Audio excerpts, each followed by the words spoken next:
Good morning. Today is the 6th day of Nisan, and it's also the 28th day of March. And we're going to be looking at the third reading of Parashat Tzav.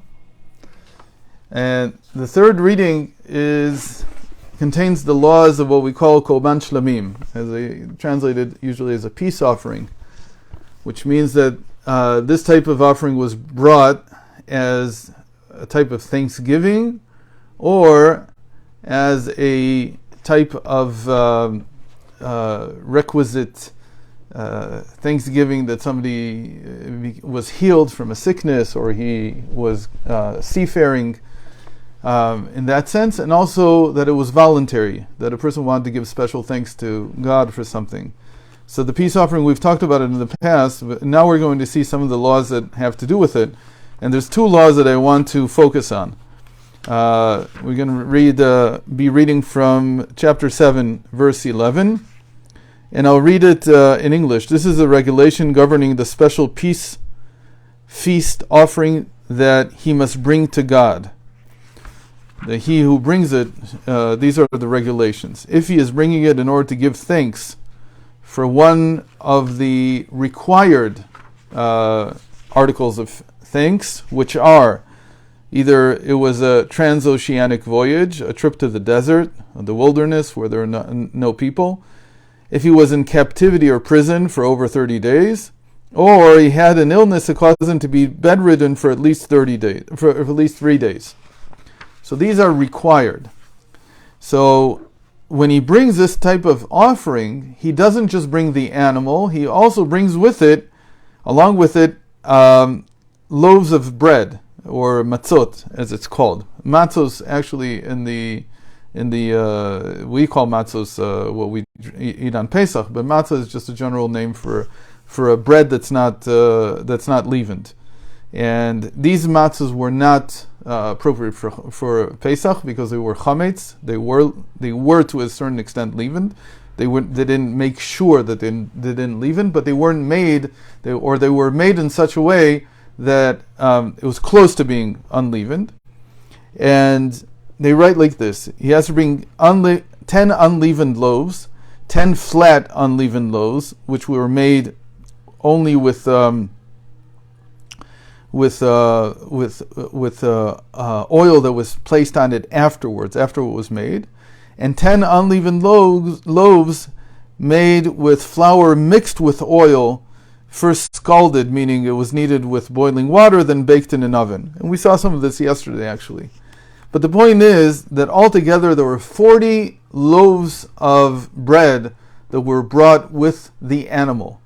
Now this is an amazing amount. So right away what you understand is it's not spelled out, but this is what the Torah is alluding to, is that these korban todah, these types of peace offerings that are in requisite thanks for something that happened to a person, you bring a lot of bread with them because the Torah means for you to make this into a feast. It means for you to make it into something that you invite other people to.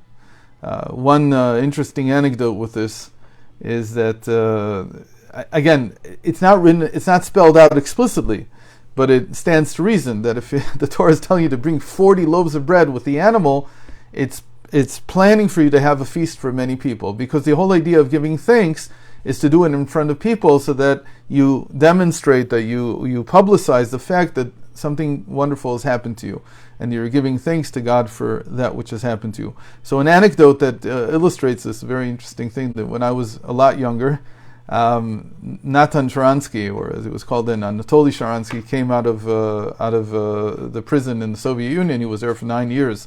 He came out in 1981, if I'm not mistaken. I was about 11 or 12 years old. And there were a lot of celebrations when he came out. They brought him immediately when he arrived in Israel. They took him to the Kotel.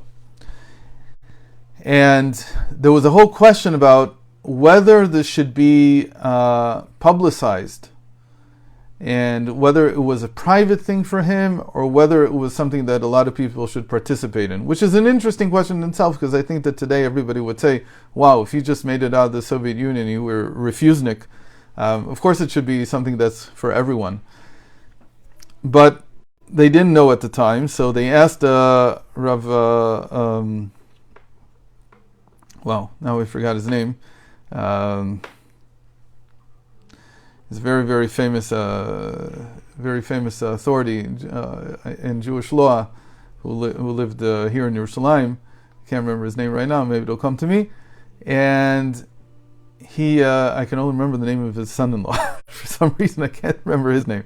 It's sort of, he said this very simple thing. He said, since when you bring a peace offering for thanks in the temple, you brought 40 loaves of bread, and you figured out how many people could you feed with that amount. So he said, you publicize it as much as you can, because when you give thanks like this, as many people should be involved as possible. So that's an application. Again, it's not explicitly written here, but that's how you understand that the whole point of a peace offering that's given for explicit thanks is to have as many people as you can. That's how do we do this today? That when somebody says Hagomel, he says the bracha of giving thanks to God. Usually do it when there's a Sefer Torah, when we read publicly in the Torah. So you do it in front of everyone. You don't just say it to yourself. You don't just say the bracha to yourself, because theoretically you could just say, thank you Hashem for saving me from this and that, or for giving me this and this amount of good. And everyone who hears it also blesses you back, and whoever gave you as much as he did should give you more and more. Now this leads us into the second interesting law about these peace offerings. It says that you can eat it like this. The flesh of the thanksgiving offering is eaten by the offerer and his party, except for the portion specified for the altar and the priest. The flesh of his thanksgiving peace offering must be eaten during the day it is offered up, and the following night, and he must take special care to not leave any of it over until morning.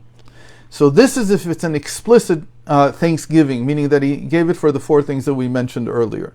However, if it is not necessarily a thanksgiving offering, it's just a regular peace offering that he just wants to come closer to God, so he can eat it the day he offers up his sacrifice, the night, and the next day until sunset. So we have these two rules, but the principle here is that you can only eat it for either that day when you sacrifice it and that night when you hold the feast of Thanksgiving, or if it's just a regular peace offering, it's the day on which it was sacrificed, the night, and the day after until sunset. Now, if you even had a thought while you were slaughtering the animal, while the animal was being prepared, you even had a thought to take some of the remaining meat and use it more time than allotted, then the sacrifice is unkosher. You can't use it. You have to basically throw it away. And it's a very interesting thing. Why would even a thought like that? Now, it's not just you. If the priest has the same thought, it's also unkosher. It becomes unkosher. What's the idea with this? So there's a very simple point here. That when you're giving thanks to God, you're in the mode that says, God provides everything I need. What does it mean that He provides everything I need? In the temple, there was a very strong, essential experience that everything that I have was provided to me for God. God provides every day, as we say. Hashem gives us our daily bread. That's what it's called usually. This idea of daily bread means that I only need what I have today. And so this idea was very, very strongly pronounced in this type of offering. If I had in mind that somehow I would use this meat for more than the time allotted, again, if it's for a specific Thanksgiving, just the day of the sacrifice and the following night. So it's about like 12, 15, 16 hours. The next day, I can't use it. Why? Because it has to be very clear. It is entirely from God, and God will provide you again tomorrow. So therefore, if you involve in your thought this expectation, maybe I need to save some because I won't have enough. That whole type of thinking is not relevant in the temple. And it's not relevant by this type of offering. That's why, very interestingly, we say there's two different variations on how to say the bracha, the blessing of a gomel, which is basically a bracha of thanksgiving, which is what we do today instead of instead of this offering. So we say the variation that we use in Chabad is Hagomel Chayavim Tov Shegmalani Tov, that he has given me good, not all the good. There's a variation that says that he's given me all the good. It says no, he's given me good. And where's the rest going to be? The days after. He's going to continue to give me, because the whole point of Thanksgiving is to instill within us the understanding that the giving is constantly renewed every single day. In fact, here we're getting into something we won't be able to cover completely, but when we talk about Thanksgiving in the Sfirot, in the channels of divine effluence, Thanksgiving always works together with Netzach, with victory. And in the description of the heavens, victory and acknowledgement are considered to be the millstones upon which God grinds meal for the tzaddikim every day. And he said, and the Talmud says it specifically, he's grinding it every day anew. That should be the type of thinking. So if I, in any sense, want to retain it for the next day, for the day afterwards, I'm not really giving thanks. Rather, what am I doing? I'm giving thanks, and on the other hand, I'm also saying, but it's up to me to retain, it's up to me to make sure that I have. To give thanks really to God is to be in a state of mind where I understand that everything that I need, He's going to give me every single day anew. So, hope to see you tomorrow.